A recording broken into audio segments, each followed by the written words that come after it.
All right, Gigabyte Aero 15. This is the OLED model. This is the 2020 model. It is still the exact same design as the previous generation. You get this beautiful metal chassis. The Aero line has been known for creators. So if you're a content creator, you're gravitating towards the Aero. If you're a gamer, you're going to gravitate towards the Oris lineup, which is their gaming lineup. Now, the beauty about this laptop is its size. Like, this laptop is under 5 pounds, making it a powerful option for content creators that travel a lot. And they've done this by making it fairly thin.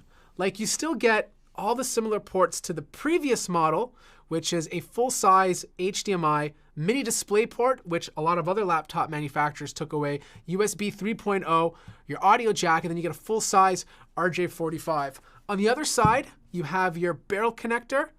You have a full-size SD card slot. Now, this is UHS 2, not 3. Not a lot of other vendors offer UHS 3 because it costs a little bit more money. In fact, Razer, and their new advanced model, is one of the only companies that offer a UHS 3 SD card slot. So if that's important to you, you can get it there. Now, you do have a Thunderbolt 3 port. I'm not sure if it can charge the laptop as well. I'll have to look into that. And then, of course, you have 2 more USB ports. Now, the beauty about this is it's very clean. Like, you take this out, you're going to find a girlfriend. Like, they're just going to see this and they'll be like, wow, dude, this is gorgeous. There's nothing crazy about it. It looks clean, and that's what you want. Keyboard is still the same. Like, this is still the crazy, very well-made keyboard. Like, I like the way it feels. It's very tactile. You do have that per key RGB lighting if you're a creator and love that. You do have the full-size numeric keypad.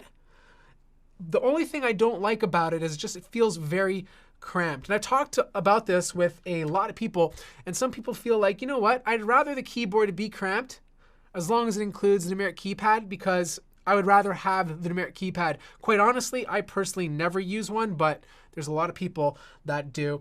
Unfortunately, the webcam is an issue. This is a really, really, really, really terrible webcam because of its positioning. And as you can see here, it's placed just below the display. So this is going to be a nose cam. But at least it has a little switch if you want to include privacy functions. Touchpad is good, no complaints. I mean, it's a pretty good touchpad. This is not a touchpad you want to take home to your mother, but it has a fingerprint scanner over here to quickly log you in using Windows Hello. The box needs to say that, ha ha ha, girlfriend included. Yes, it does. Now, this does come with the brand new Intel 10th gen processors. There's 2 versions of the i7 processor this year. You have an i7 with 6 cores with higher clock speeds than the 9th gen processors. And there's also another i7 with 8 cores. Same clock speeds with a lower base, but same max frequency, but you get 2 extra cores. Now, I don't recommend anybody buying the 8-core part unless you're doing something that requires more cores. So video editors, maybe you're doing 3D design work. Maybe you're running 1,000 things at the same time and streaming on Twitch. Then you probably want to go with the 8-core. But I think for most, the 6-core is where you want to be. Now, I can't talk about performance. I am still under embargo for performance on Intel processors and, of course, NVIDIA. Those benchmarks will come out April 15th. And this will go for any laptop that I talk about today. Heat management, it's very similar to the previous model. So when this thing's under load, it's going to kind of maintain clock speeds of around 3 gigahertz.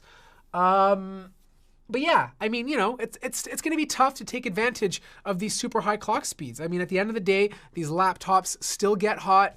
And if you want those consistent boost speeds, it's just tough to stay up there. Like, you need those super thick laptops that are insanely cooled in order to take advantage of crazy boost speeds.